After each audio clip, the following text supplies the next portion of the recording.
আজ তোমাদের চাল কুমড়ো দিয়ে কীভাবে ডালের বড়ি করতে হয় সেটা করে দেখাবো।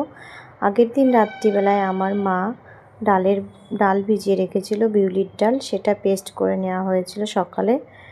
আর সঙ্গে চাল কুমড়োর খোসা ছাড়িয়ে নিয়ে চাল কুমড়ো টুকরো টুকরো করে সেটা ভালো করে মিক্সিতে দিয়ে পেস্ট করে নেওয়ার পরে রস বার করে নেওয়া হয়েছিল একটা কাপড়ের সাহায্যে।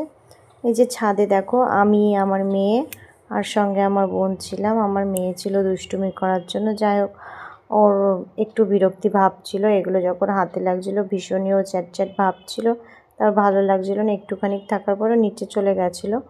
আর আমি প্রথমে ভালো করে সমস্ত কিছু মিক্স করে নিয়েছিলাম, চাল কুমড়ো আর বিউলির ডালের পেস্টটা, আর সঙ্গে একটু কালো জিরে দিয়েছিলাম, কালো জিরেটা ফ্লেভারের জন্য।